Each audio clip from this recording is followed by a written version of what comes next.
I actually did a mixed fight with open hand. It was on the ground. It turned into a wrestling match. And by the time I got there for weigh-ins, they changed the rules. You know, I'm already here, like, whatever. No one gets on with Tito. Like, he's like the common denominator so far. Well, it makes it real easy. Put the ice skates on, lad. I was like a cartoon character. Went whoop, boom, right on me back. What's happening? Another episode of Chat and Pony with Paddy The Baddy. We're in LA again, but first and foremost, let you know that you can listen to these audible just going on Spotify and Apple Podcasts. You don't have to just watch us on YouTube. And then if you just want any Baddy merch, get on the Apex website. Told you all this before, you just know this. But today I've got a true MMA legend, former UFC champion and pioneer of the sport, Hall of Famer, Chuck Liddell. Absolute pleasure to have you on today. How are you doing? I'm doing great, man. How are you? Yeah, I'm good. It's nice to be in stateside. I was going to say in the nice weather then, but it's not that nice at the minute, is it? No, I just got back from Arizona, so... Is it warm there? Well, no, it was cold. Still cold. Yeah, still cold. Yeah. I was shocked when I went to Vegas in December and it was cold. I was like, this isn't normal. Yeah, no, I was actually, we were staying in an Airbnb in some in their condos. Yeah. Like, I like it really cold, so I tried to turn the AC on. It said AC, it just says AC on there, turned to high, put it on, it's like 60. And I wake up and I'm melting. It's like, I finally got a hold of the person the next day. They say, oh no, the AC only works during the warm months. Like it's during these cold months, they actually... It's a heater? It's a heater. Yeah. Well, how's it, what do you mean? What? Why? I don't know. I don't know. Woke up with the sheet stuck to you? Yeah, I was melting. I was sweating. So, and I opened up all the windows and it worked. But obviously, we need to get into MMA. What year did you first start doing MMA? When did you have your debut? My first UFC was 98, UFC 17, actually. I actually did a mixed fight at Orleans Casino before that. It was open hand. It was like, it's weird. Like, started out, the guy, Nick One Kick, from Vegas was put on a kickboxing show and he wanted to do like 3 mixed fights. So they were doing pancreas. Yeah, pancreas style. So they would hit with the palm and they would be able to strike on the ground. And by the time I got there for weigh-ins, they changed the rules so you could slap with the front foot. You could still kick. And then, but if you got taken out, if it was on the ground, it turns into a wrestling match. Yeah. And so I'm already here, like, whatever, let's go. I actually wound up kicking the guy in the head, knocking him out, and then someone asked me if I want to fight in the UFC. I'm like, sure. Why not? Because back then, everybody talk about that, like, oh man, you fight in the UFC, go in this tournament, you get into it. Like my trainer went and whatever, all these things. Yeah, sure, I'd love to fight in the UFC, but how do I get in? Yeah. And back then, it was just I didn't know how. So some guy asked me, you want to fight in the UFC? Sure, let's do it. So I went and got offered $1,000 to fight in a tournament and be an alternate to like a 4-man tournament, and that was a start. UFC 17. So was that only your second fight? Mixed fight, yeah. I had kickboxing before. Yeah, you'd done lots of. How old was you when you first started kickboxing? I was 22. Yeah. I did karate since I was 12. Yeah. Started in martial arts. Did wrestling in high school and college, and then after that, I started kickboxing just to keep competing, and then I went on to. I got lucky. I was thinking about when they offered me that fight. I was thinking about, my grandma was giving me a lot of pressure to get a real job. Yeah. I was actually thinking about going because I had an accounting degree, so I was like, I was going to go get an accounting job. Can you believe it? Being an accountant. You sitting behind the desk with a suit on. But no, it worked out better for me. It was fun. What was the sport like then, though, in the dark ages? Because obviously it's different for me. Like, I've seen the sport, like, I started watching since like 2009, 2010. Like, I've seen the sport become mainstream, but when you first started doing it, like, people didn't even know what MMA was. Yeah, people know. Look, I go on people, and you guys even train or anything? You just get off a bar stool and go fight? Yeah. All the time. You get that. I used to get it, and I spent a lot of time trying to educate people. Yeah. And because we'd go and like you'd go, the guys wouldn't even go to do a radio interview. They wouldn't even read their one sheet. They have no idea what MMA is. Yeah. They'd ask you if it's like pro wrestling. And ask the dumbest questions, and it was just hard to do an interview. Then I actually got my manager's sister was offered to do a interview, like coach me on interviews. Yeah. On how to do an interview. And she's like, write out the 10 most common questions you get. I wrote out 10 questions. She you got 2 questions here and they both suck. And so what I want you to do is when you go out there, the best advice I got, go out there, whatever dumb question they ask you, answer it yes or no, and then talk for about a minute and a half. I'll just tell them what you want to talk about for about a minute and a half, whatever you want. And then if they're any good at all, they'll be able to play off something you said, and you'll be able to play. And most radio guys are really good at that. And then they like you because you're an easy to work with guy. Yeah. And it worked out. And Dan was like, man, he was so excited because he was like, you always tell me, you got to get better at interviews. I'm like, that's like. It's like me walking up and telling you, hey, you got to get better at punching. Yeah. Okay? How? But yes, I finally, I told him, man, he said, what happened, man? What you're doing so good? I'm like, I just got a coach. I had two sessions with her, and that was it. And it made it a lot easier to do interviews. Yeah. I knew you were before I started watching MMA because of like Entourage. Yeah. And stuff like that. I saw you in other stuff before I ever watched MMA. A lot of that was on purpose. A lot of stuff like I went out and asked everybody I knew to get on Entourage. Yeah. I love that show. I thought it'd be great. And we were always trying to get on things. Like I did Dance with the Stars, not because I wanted to go dance. So it's a different demographic. It's a different audience. We're trying to grow a sport. We're trying to get people to take a look at us. Anybody that, I know that guy. Oh, he's not a Neanderthal. Okay, he's all right. It was fun doing it that way. We got to go, try to convince people, try to educate them on what it's a sport, what we do and how we do it. But even back then, we were all still trying to figure it out too. Because most guys came in, they come in with like boxing or they have striking, or they're a wrestler or the jiu-jitsu guy. Yeah. And for me, one of the advantages I had in the beginning was I was a wrestler and a striker. So I just had to learn that. I learned jiu-jitsu and how to use that, and it was, and I had a good coach for that too. So it was good. Got to get to learn pretty quick, but you're learning on the fly. Yeah. Because it was a real interesting time. Like nowadays, it's like saying the guys are going to getting better and better because now guys are coming out. They're starting out as kids. Trained in mixed martial arts. They're learning it. They've got coaches that know what they're doing. You got strength coaches. And we know how to mix it together. Know how to coach you. We're just trying to figure out how do you spar, how do you train, what's the right way to do this, what's the right way to do that. So, but it was a great time too. I wouldn't give it up. I love learning. Yeah, back when you first got into MMA, it would have been like a boxer taking on a wrestler. Or like a jiu-jitsu fighter taking on like a Muay Thai fighter. Would it be like disciplines versus disciplines? Yeah, there are still some people hanging on to that too. Yeah. Like some of the guys, I love them to death, but like Coleman and those guys that they were trying to prove wrestling's the best. Yeah, that's I just want to prove our stuff, but forget the other stuff. I want to prove wrestling's the best, but everybody, you had to be good at everything. Yeah, you have to be. I mean, to be good at the top level, you have to be at least proficient at everything. Yeah. You could have one you're better at, or you need one to stand out. You need one that, you can really dominate in. Yeah. But you have to be decent in all three. You was the first type of UFC champion what done that though.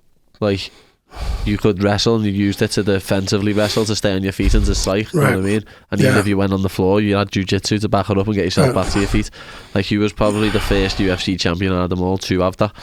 Yeah, and that was one of the things. Like, for me, I spent a lot of time on a limited part of jiu-jitsu. Like, I liked getting off my back, getting out of bad positions, staying out of submissions. I learned because I wasn't slick. I wasn't going to be slick enough to catch guys that are good. Yeah. So it's funny. I always roll with guys. Like, first time I rolled with guys, I think the first time I rolled with Glover, Texera. Yeah. First time I rolled with Glover, and he's like, I almost got him in a triangle because he wasn't expecting me to shoot it. He's like, oh shit. He wasn't expecting me to do it. I was like, damn. Okay. But yeah, I mean, I did. I mean, I still to this day, people are like, man, I know you can wrestle. I remember us. I was wrestling Alistair over him in Holland way before we fought. And first I goes, man, I thought you were a kickboxer. I swept and got on top, went for an arm bar, missed it, and then did it again. I swept him again from bottom, and went for it again. Man, you don't have takedowns you don't have submissions on the video game. I started laughing. You don't have submissions on the video game. Yeah, he was funny. He's a good dude. Oh, what a shout! That was when Alistair was still killing himself to make 205 as well. Yeah, that was. He looked like that. Oh yeah, like he looked like a string bean. Yeah, good old days. Yeah, back in the day. But you, as I say, you've seen the sport mature. What's like the biggest differences you've seen in it? Like I said, I think everybody's got more diverse. Everyone's able to transition better. Guys are still, and like I said, they're starting out with training it from the beginning. They're learning. They're already trying to mix it. It's not just a one-sided thing. Yeah, I think that's how personally I put that towards why I got good quick, because I just went to the gym and done MMA. I didn't start doing jiu-jitsu and then doing wrestling after it. I done everything at once. I went and done Muay Thai classes, jiu-jitsu classes, wrestling classes. So I was building my MMA game the whole time from day one, where you was doing karate and kickboxing first and just developed into MMA. Yeah, so it's and like I said, we were still trying, back then we were still trying to figure out how do we mix these together. Yeah. How do you spar this? How do we spar that? How do you do that? How do you train for a fight with your, so it was a lot of different adjustments. It was a fun time, but yeah, a lot of changes. Yeah. And as you said before, you were in Entourage and stuff like that. You was the spearhead for MMA going mainstream. What was that like? Because you was literally the main person, though. It was all boiled down to. It was a busy time, man. Yeah. When you weren't fighting, there weren't as many fights back then. There's only five UFCs a year, so they can only use you a couple of them, so you got extra time for the most part. Yeah. But I spent a lot of time traveling and doing stuff. We were going different places, doing a lot of different promotions but back then, like I said, there was only a few guys people knew. Yeah. So any of the bigger outlets, okay, we want one of these three guys. Yeah. And I was one of them. So we need him to be there. They don't want just anybody. They wanted, me. So with that, it's turned out for me, and for me it worked out for me too, because as far as crossing over and still being able to still go out and do things and still make money and do other things after I retired, I can't complain. Yeah. Well, obviously the one thing I did want to ask you about before we get into your own career was The Ultimate Fighter, because you coached on the first season, and that there was some wild people on that. That was one wild season of The Ultimate Fighter, because no one knew what to expect. Oh yeah, no one knew what to expect. They did. It was pretty nutty, but it was also they didn't know. They tried to just. I always tell a story they didn't really realize that we're not like reality show geeks. Yeah. These guys that work. We're not. We don't like. I think Dana said to one of them, look, man, you got to realize these guys are fighters. They're not here just because they want to be on a reality show. Yeah. So you can't yell at them. The way these people they were trying to treat us, I'm like, are you out of your mind? So, tell a good story. So Kenny Florian had a fight, one of the fights to the show. Now, this is to be aired 3 months later, right? Yeah. They're taping on the show. And they got the guy they paid to have to do the hand wrap. He hadn't showed up late or something, and they wouldn't let me wrap his hands. I don't know why, but they wanted to do that thing, whatever. So he got his hands wrapped, and 5 minutes later, a guy walked in. Hey man, he's be out on the mat in 5 minutes. And nah, man, I need about 20 minutes to warm him up, man. We'll be out in that. He needs to get out the right fucking out. What do you think you're talking? He's ran out and sent back, and then he went out and got the second AD. She comes out and starts screaming at me. I'm like, look here. Look, man, you hired me to be this guy's coach. It's not my guy, but I'm gonna treat him like one of my own. So you can do. I said a few other things, but I said if you want to go out there right now, you can go ask them who they want to fire, you or me. Go out to Dana and Lorenzo who they want to fire, me or you. So, and then she's like, oh, well, okay, I'll put him out there when he's good and ready.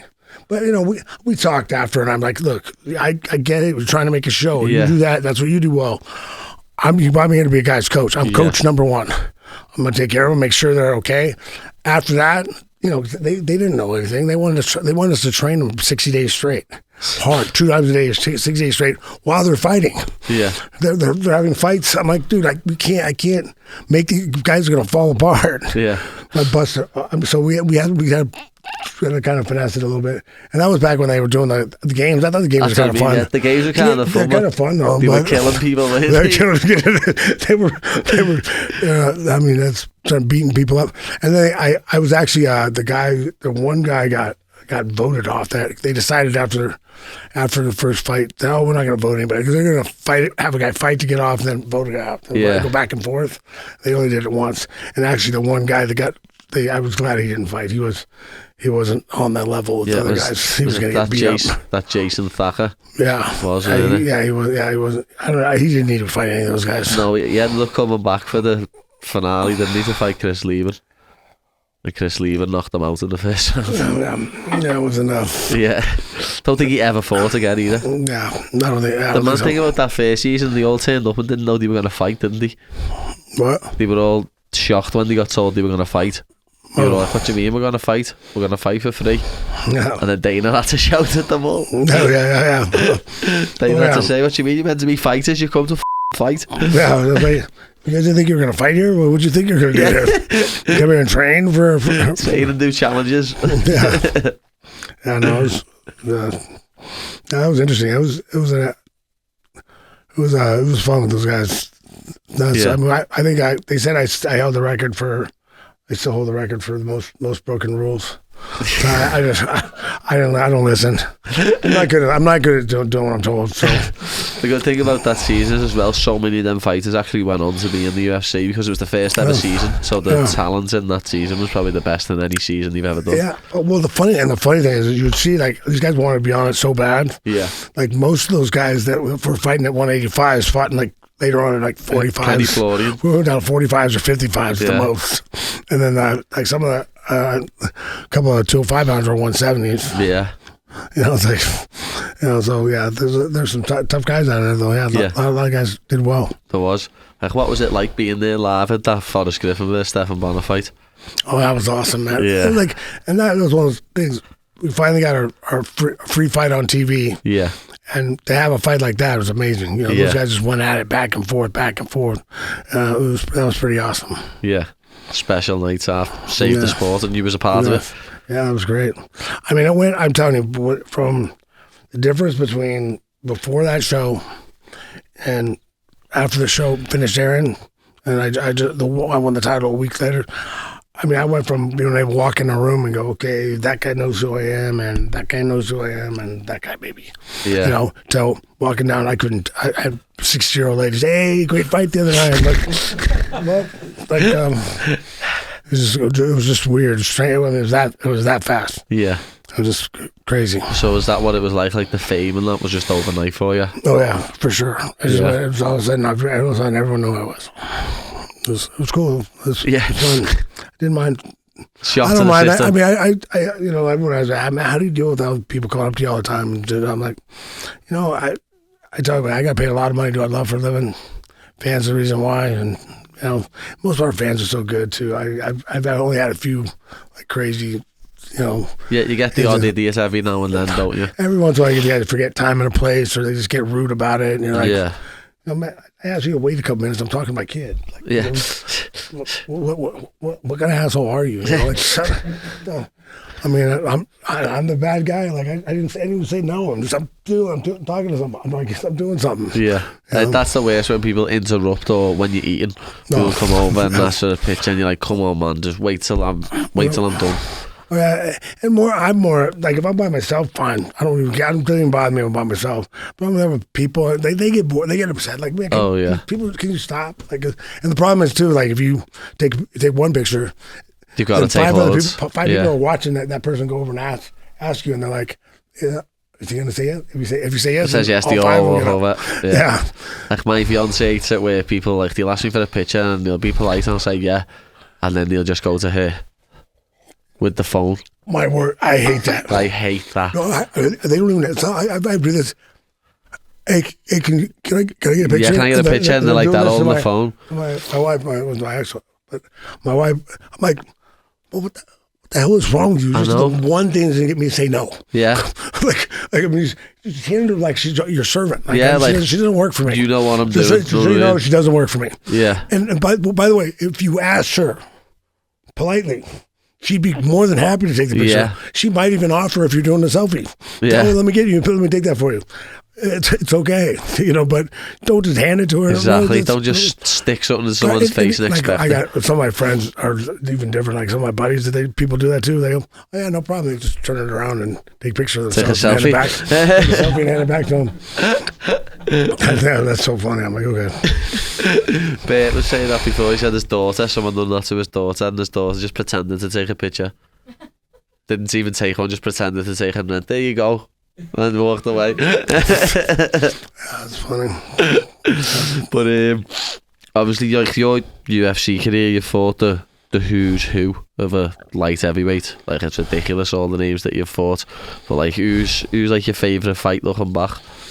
I get asked that a lot, and I fought a lot of great guys. I had a lot of great fights. I mean, my second fight. Like second or third, whichever one you count as a full, Pele down in Brazil was cool. It was 30 minutes Bareknuckle. But if I have to pick one, I put a gun to my head, pick one. The second fight was Randy, where it was after the show. I got the knockout, got the title. I proved I could do what I said I could do. So that if I had to pick one, that would be it. And he'd never been knocked out before. He was a former heavyweight champ, so it was cool. Yeah. That is it. Would you say that's your crowning moment? Yeah, that was finally. That was if I had to pick one. Yeah. Yeah. Well, no, and I wanted to ask you because I had him on the podcast a couple of months ago. Tito, how's your relationship with Tito nowadays? You still hate each other? Look, man, I don't want to be friends with him. I got people say he's changed. He's not, but he's to me. We're not friends. I'm not gonna be friends. I don't wish him bad. I don't care. I care enough about him to hate him. Yeah. I mean, I heard he's a good father, and that makes me. That day I give it. You're a good father. Great. Good by me. We're cool. I got no problems. I just don't want to do stuff with him. Yeah. We're not gonna be friends. We're never gonna be cool. We're never be hanging out. We're never gonna eat dinner together. Yeah. I understand what you're saying there. We've all got people like that, though, haven't we? We've all got people like. I prefer not to do business with the guy. I prefer not be involved in business with the guy. Yeah. So I got really nothing to say to him. I mean, we're polite if we're around each other. I've had people back in the day even like, "Hey man, Tito's in there right now. Are you guys gonna be okay?" I'm like, "Oh, you got a couple $1 million?" No, then we're not going to fight. Yeah. When I had the title, I was we're getting paid, man. I ain't fighting him. He ain't going to fight me. Unless you got a couple of $1 million there in a duffel bag. That's not going to happen. I did actually threaten him once, though. I did threaten him once. Well, he said on a radio interview that I don't date white trash bitches like Chuck. Down in San Diego, my buddies called me up and said, "Oh," he said, "What?" So we were at an after party after he beat Vitor Belfort, and my buddy was a promoter there, and he comes up, "Hey man, you need to squash this between you and Tito because your guys are gonna fight his guys. I don't need trouble in there. It's too tense. Can you just calm down?" So I said, "Sure, fine. Bring him over here." Said, "First off, it's my girlfriend. Apologize." And he was talking about somebody else. I don't even want to get it. He's an idiot. But then I'm like, okay. And secondly, hey, if you ever talk about my family and friends on a radio interview again, I swear to God, I know where you live. I'll come and beat you in your living room. You got that? He said, "Oh man, I'm sorry, man. Cool, we're cool. I'm okay, we're good." But I'm not. He knows me. He knew me. We trained together a little bit. So we his friends back in Monday. Not friends, just training partners. Like that weird. I mean, I'd be hard pressed to find one time we did something outside of training together. Me helping him get ready for a fight because I was sparring with him, or some charity event he had. I mean, he slept on my couch. Yeah, because they didn't make you get me a room. I was being nice. Like I had nothing to do with it. I mean, it's like you never called me to go have a barbecue or go out or Yeah. I had a couple of friends I liked. I used to hang out with a lot, but Yeah, not me and him. But he knew me well enough to know I wasn't kidding. Yeah. I'm not afraid to show up at your house. Yeah, as you say, he did make it out like all the interviews I've seen, because I've went back and watched all that. He made it out like he was fucking best buddies. Well, that was his cop out, because I beat him at everything. Yeah. He couldn't beat me in a wrestling match. Yeah. He wouldn't be. He can't. He's got better submissions than me. Like, be able to submit people. He couldn't outposition me. He couldn't outscore me in a submission match. Yeah. He couldn't beat me in a submission match. But Nice. when we were training together, he couldn't do anything. He couldn't take me down. I think he took me down twice in the whole time we trained together. So that was why he never wanted to fight it, obviously. Yeah. And that was without strikes. He never took me down when we were striking. Yeah. Just straight wrestling. Yeah, it's a completely different ball game as well. Straight wrestling and MMA wrestling. But I was taking him. Even straight wrestling, I'll take him down. I was taking him down about 4-1. Well, I took him down. I think one time it was 4-1. Another time it was 8-1. I mean, I beat him up. Yeah, no wonder he didn't want to fight you. But it's like style. It's like wrestling. They like fighting. Styles make wrestling matches. Yeah. And his style of wrestling is my favorite to wrestle against. Yeah. He's like that bully. Like, I don't get bullied. Yeah. Can't bully me. I mean, I'm muffling me into something. Guys that are slick and fast are harder for me to wrestle. Yeah. You said before, though, you'd done a 30-minute bare-knuckle fight. Yeah. It was a 30-minute bare-knuckle fight with Pele down in Brazil. It was interesting, man. It's in a ring, and then at the bottom of the ring they had a net, right, from the bottom rope to the edge, so you don't slide out. Yeah. I mean, by the end of the fight, I had him pinned into that net. I mean, hitting him through the net. He's like stuck in the net, getting hit in the face. And they didn't stop it. He made all 30 minutes. It was. He looked like the Elephant Man the next day, but Was that like a bare knuckle MMA fight? What? Bare knuckle MMA fight? Bare knuckle, yeah. All strike. There's no biting, no eye gouging. You couldn't grab the ropes. Ball shots were legal. Headbutts, elbows, stomps, whatever you want. Yeah. Yeah, it was. What year was that then? Was that? That was 98. 98, the same year as the UFC fight. Was that before you fought in the UFC? That was right after the UFC. Right after. Yeah. I couldn't even think of fighting bare knuckle, you know. That just sounds crazy. Yeah, I mean, I was actually really proud afterwards. I'm a martial artist. I had 2 big bruises right here. So I was hitting with the right part of my knuckles. Yeah. And that's, I was used to it from being fighting karate. We weren't allowed to wear gloves. Yeah. Tit bags or anything. We had to hit them with our knuckles. Just your knuckles, when I was growing up. So my hands are used to it. I think a lot of times I get a lot of wrestlers break their hands because they're able to generate a lot of power from their hips, and their hands aren't used to it. They're not used to that impact. Yeah, I've got very girly hands. I've had 3 surgeries on my hands. That's all stress fractures from it and sitting real hard this way. Yeah. I don't know what that look at the size, that knuckle now as well, Chuck. I don't know what's happened there. I think it's calcified. Yeah. Oh yeah. Just a big fat knuckle now. That groove since about 04. Yeah. It had a little bump in 04, just slowly gets worse and worse as I was fighting. Wow. One thing I did want to ask you that was, what was it like fighting in Prague? Because obviously you went over there for a few fights. Like, Prague was cool. I liked it. I actually I would lie if because they had. You could kick the head on the ground there, but you couldn't elbow. Yeah. Right? And I actually would have traded those if I had picked one or the other. Because I like, because that guys shoot on me. If a guy's a good wrestler, he shoots on the ground. And that knee to head on the ground. He shoot once, he won't shoot again. Yeah. He missed that shot once. You get knee to head 5 or 6 times. They're like, oh, okay, now I'm going to stand up. I'm going to stand up and try to do this high takedown. But, yeah, it was cool. I mean, the weirdest part about Japan was fight good. I could fight for like 18,000 people, I think the most there. But you walk out, and I mean, it's like quiet. They had a pin drop. It's quiet. It's like the crowd cheer a little bit during off times and stuff, but when fight starts, and I didn't really realize that until I was out there and Dan Henderson was fighting, and after my fight, I had my headphones on.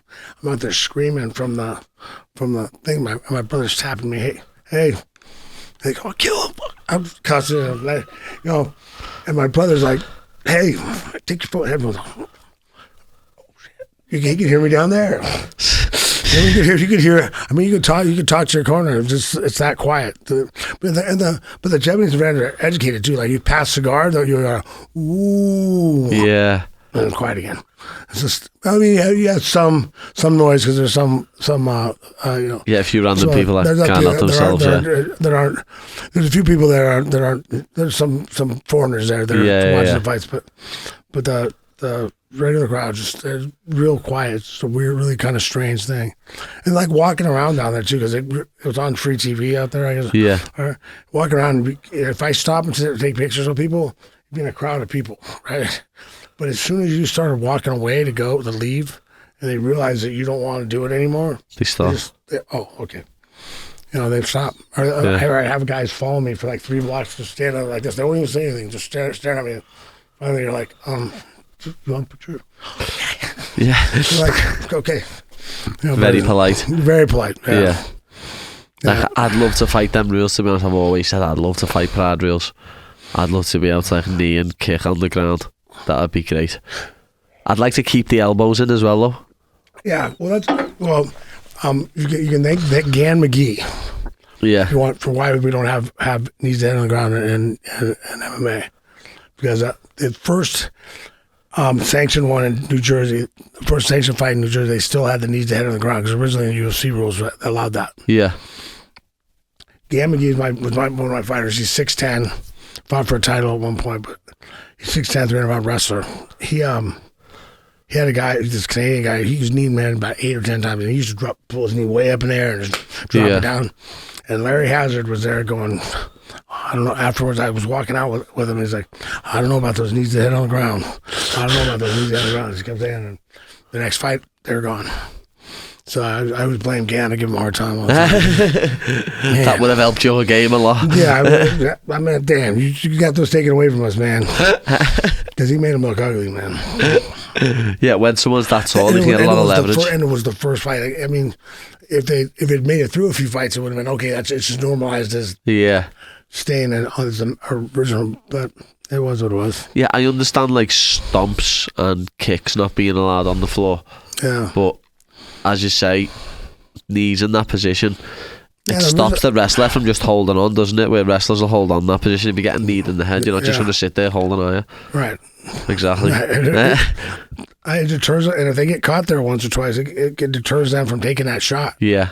Now they're trying to body lock you. And that is a fight finishing position. Yeah. That turtle position there where you knee into the head. Yeah. That is a fight finishing position. Well, for sure. But you touched on it before, they're winning the belt, but like that is what I dream to actually do one day. What's it like lifting a UFC world title? It's pretty awesome. I've been after it for, chasing it and going after it, and you win the UFC title, you're the best in the world at your weight. Yeah. There's no one better than you. Yeah. It's just, for me, it was really, really cool. Yeah. But I mean, then you're going, okay, what's next? Let's go. That's what I was about to say. Everyone says it's easy. It's like it's harder to keep the belt than it is to defend to win it. You know what I mean? I don't know if it's any harder. I don't think it changes anything really. Yeah. I mean, I think a lot of times they say people lose the drive or whatever. But I mean, I don't know. If you're most fighters, I think as a fighter, I want to win every fight I go out and fight. Oh yeah.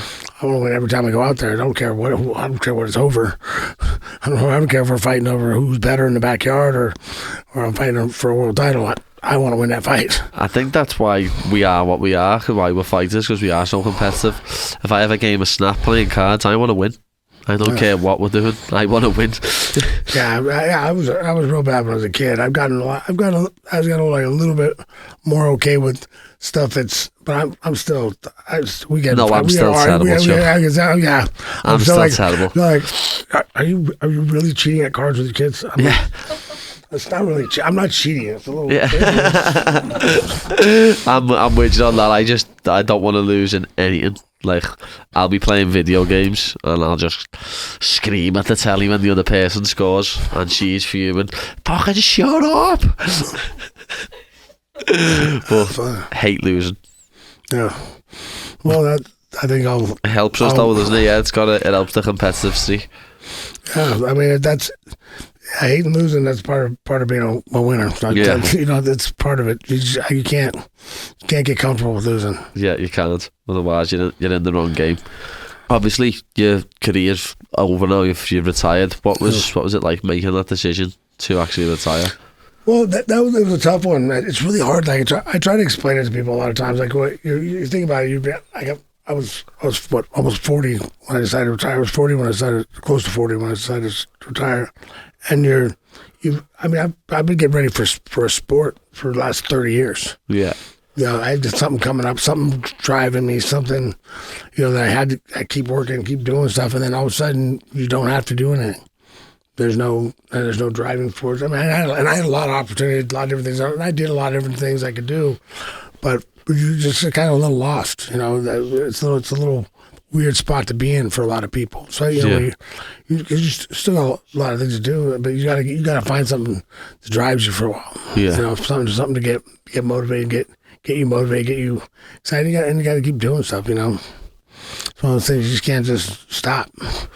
What do you miss the most about fighting then? I don't know what I miss the most. I miss being out there and fighting for sure, but I miss everything. I liked training. I liked showing up at the gym with the guys. Just being there. Like, I used to always say, well, we take a couple months off in between fights, but I never took a couple months off. But what I meant by taking a couple months off meant I wasn't the focus of the trick. Yeah. And I still had to be back in camp usually by Monday. Monday, if I wasn't traveling doing PR, I'd be back in the gym Monday sparring with somebody's getting ready for a fight. Yeah. Either Glover or Lighty or one of my guys was getting ready, so I had to be back to help them out. Yeah, I just I can't even see in the future already. Like, I know obviously you've got to retire one day. I just can't see when that day's going to be for me. I don't know when I'll get sick of fighting. Yeah, it's a hard decision. Mine came down. Finally, I decided, okay, I just can't compete at the level I want to compete at anymore. Yeah. It would have been a lot easier. I lost quite a few fights in a row, but if I was losing those fights and then got knocked out, it would have been a lot easier. But I've always felt I was winning the fight and I got caught. Yeah. And I messed up, so I could fix it. But the last one, I finally went. I got everything the best I could do. I did everything the best I could to get ready for this, and it still ended wrong. So, I just kind of hung it up. Yeah. And I knew I did.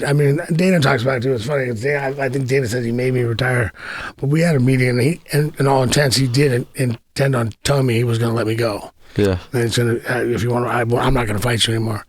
But the first thing he said, I said, so what are you going to do? I'm like, I'm done. I just have a couple months before I have to deal with it in public. I just don't want to. I wasn't ready to let it go.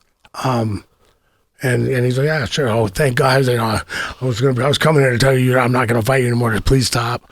And I was like, but so I guess I don't know. He doesn't. I've heard him say, I'm like, I was there at that dinner. I know that's what you planned on saying, but I told you I decided I didn't want to do it. So. You dating the pals, aren't you? Yeah, well, he started.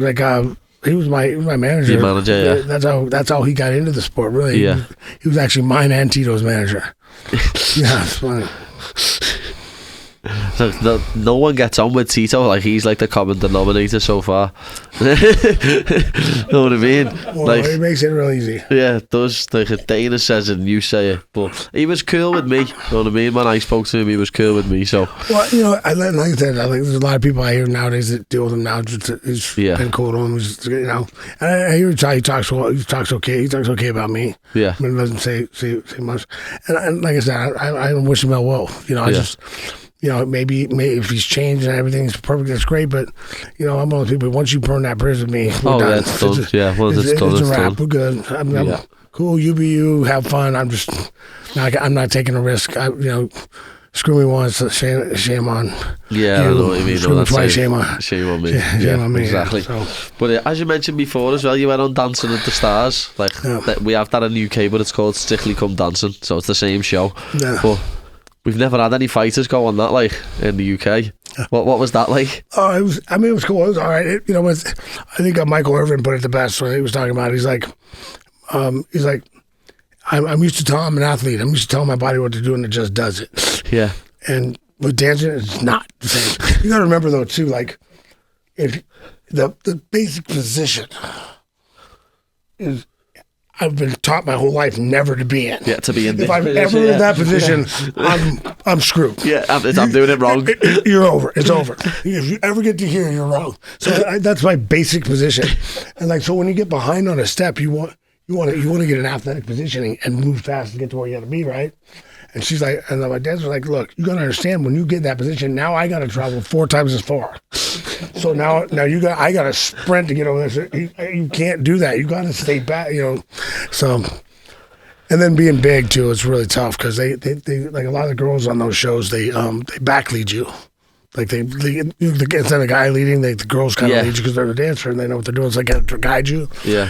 And she's like, yeah, you're like a Sherman tank. If you go, so whatever way you go, I'm stuck going that way. Yeah. If you go the wrong way, we're going that way. So it's like, yeah, sorry. It was a lot of fun. Do you reckon like your footwork though, like with boxing and stuff, and like your kickboxing helped at all, or completely different? It was different. I was hoping I was making one more week that I was doing I forget what style of dance it was, but it was actually one that did a lot more swooping movements, and I thought, I think I could do this one. This step works for me. Moving around, but yeah, it was funny. We also have a show in the UK where it's that, but it's on ice, so like dancing on ice. Absolutely not. No chance. I was about to say, what do you think about that, Chuck? Not a chance. I wouldn't be able to do that either. I'll show you after this. I'll show you. I did a thing at the Canes where you're like one of those mystery, the competitions. You shoot a puck from half. Yeah, to halfway line, so I get it. And it goes through this little hole. Yeah, I got it in. I won. But if you see me going up to it on skates, I look like Happy Gilmore on skates. Yeah, that's what I'm like. I'm a Happy Gilmore on skates. I would tell my kids, if they go skating, I go around with them once. I'm Happy Gilmore. Yeah, me and my fiance went ice skating in New York a couple of years ago, and last time I went ice skating I was about 9, and I was like, yeah, easy, do it easy. Put the ice skates on, lad. I was like a cartoon character. Went whoop, boom, right on me back. I was holding on to the side. All people recognising me, getting pictures, and I'm holding on to the side like that. Oh, I swear. And then I was sweating where it was to using pure energy. Lad, that ice skating's hard. Oh yeah, that's rough. I got my kids pulling me around. Like, okay, come on, Dad, I'll pull you. Like, okay. She was just doing big circles. She'd done like 8 laps, and I'd still made one way round. It was like that, and she's going to me, get one of the penguins where all the kids are holding the penguins. I'm like, F off, I'm not getting a penguin. How old am I? 7. Not getting a penguin. I'd rather keep falling over than getting a penguin. Why would I get one of them? Nobody wants one of them. But that's funny. No, watch Chuck. I was gonna say something else, but we'll get right into the Ask Paddy segment. I have a segment at the end of the podcast, and I'll let everyone know that you was coming on. So obviously we get it out there, and we have a few questions from fans. So I've got a few questions here. Let's see what ones are decent. So we asked from James Bennett.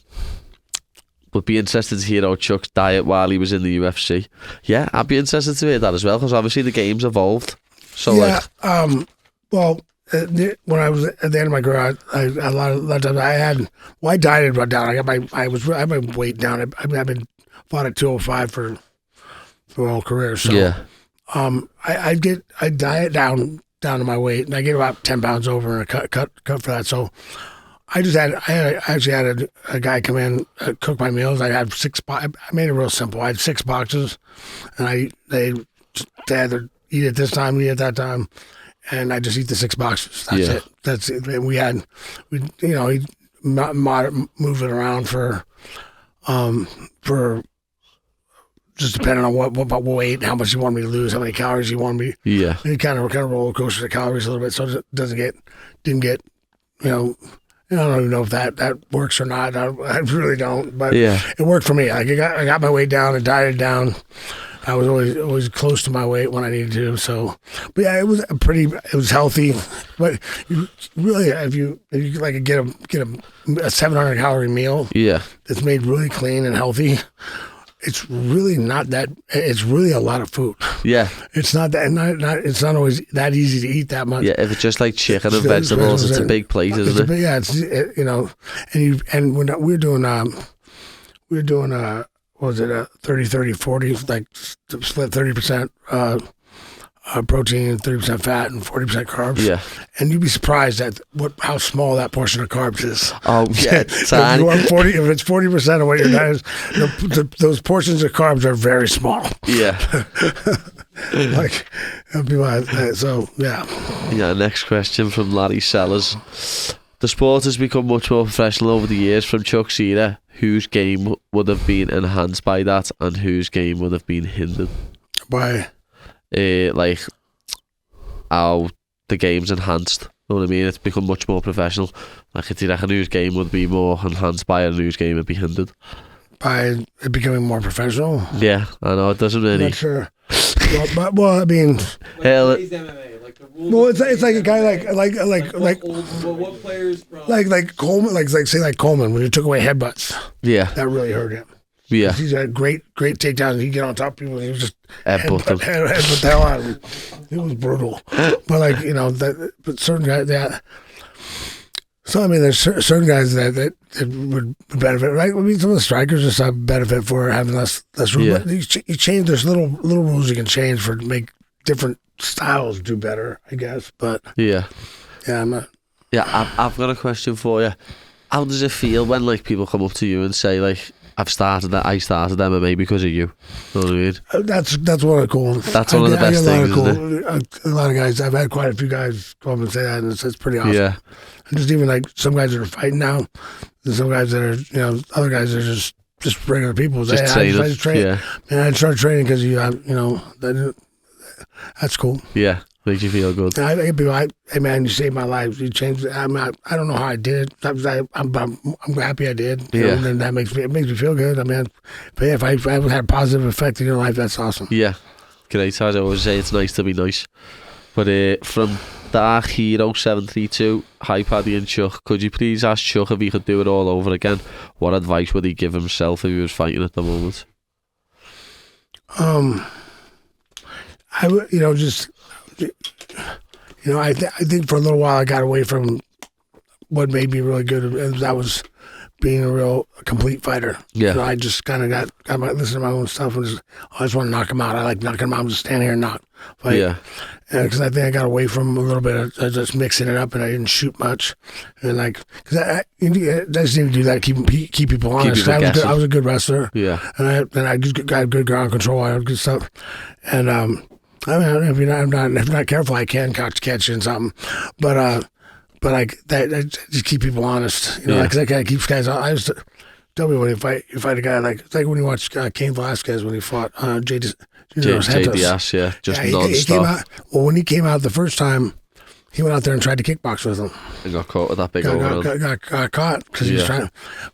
But when he came out the second time and he started mixing in the wrestling and doing that, now you're freezing up. Yeah, JDS didn't know what was coming. He didn't know which He's going to stuff a takedown, the right hand's coming over the top. So he was able to, when we mixed it together, and that's one of the things I wish I stuck with that a little more. Yeah. I mean, it's just like when I fought Overeem. Overeem's a better kickboxer than me. Yeah. He 1K1. I mean, he's a better kickboxer than me. But when we fought in Pride, I took him down first thing I did was take him down, get him ready. Now he's frozen up a little. Then I caught him with the right, and then went after him. Yeah, nice. I think I can predict the answer to this one myself, but I'll ask you anyway. Chris P, who did you enjoy punching in the face the most while in the UFC? Oh, I enjoyed the most Tito. Yeah, I knew that was coming. I knew that was coming. Enjoyed the most, yeah.